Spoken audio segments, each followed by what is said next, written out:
Eh bien bonjour, vous avez vu le titre, la miniature, on repart sur une vidéo l'histoire de Moutonland. Oui, ça fait longtemps et cette vidéo sera, j'allais dire pas comme les autres, mais du coup si, elle sera comme les anciennes puisqu'on va faire un remake des vidéos Moutonland parce que c'est extrêmement mal expliqué et que j'avais une voix d'enfant prématuré quand je l'ai fait. Bon, on peut commencer. Bon, si vous connaissez pas Moutonland, c'est pas grave, franchement je vous encourage pas à aller voir les anciennes.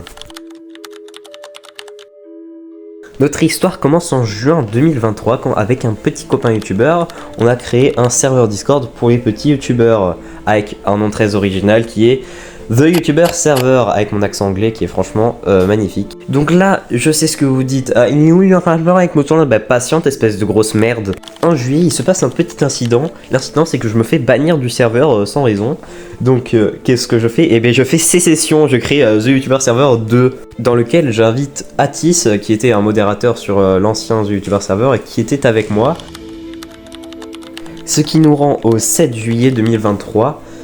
Où je fais dodo et quand je me réveille, je constate que le serveur The YouTuber Server 2 s'est renommé en Moutonland.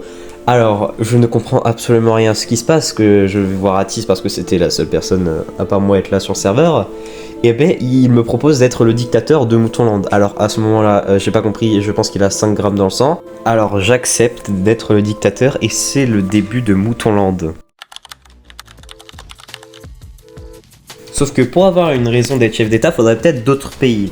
Au moment où je me pose la question, où je vois la problématique, il y a 3 personnes qui rejoignent Moutonland. Je ne sais absolument, même à l'heure actuelle, je ne sais pas comment ils sont arrivés là, mais bon. Parmi ces 3, il y a quelqu'un qui se revendique comme être le président de Tropico. Il m'explique alors que c'est un autre pays qui s'est formé récemment à peu près de la même façon que Moutonland. Donc, coïncidence de fou, on décide directement d'être alliés. Sauf que quelques mois plus tôt s'est formé aussi un autre pays qui s'appelle la NAPRSS.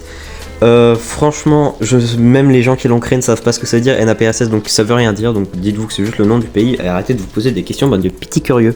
Je fais une petite pause dans l'histoire pour vous dire un truc de très important, je vais vous présenter maintenant la carte.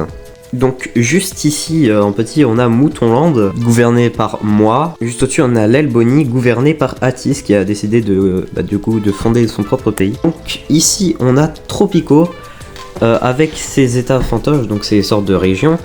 Parmi elles, je vous demande pas de tout retenir, on a Tropicoland gouverné par un certain Jujul qui aura beaucoup d'importance par la suite. Je vous demande de retenir son prénom. Et Long Voyage, on est maintenant en NAPRSS gouverné à ce moment-là par La Bananias.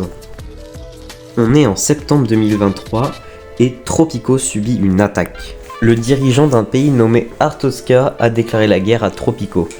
On est le 3 septembre 2023 et Tropico est officiellement occupé par l'Artoska. Le chef emprisonné et Jujul expatrié. Devant cette situation de crise, Moutonland, l'Elbony et la résistance tropicane forment une alliance qui sera appelée la TME. Le 10 septembre, un débarquement sera mené par la TME pour tenter de libérer Tropico. Le débarquement sera un franc succès et la péninsule de Tropicoland sera libérée. La guerre n'est pas finie, il reste encore à libérer le reste de Tropico, qui se fera sans aucun mal parce que notre armée est trop puissante, mouhaha. C'est une première victoire pour la TME.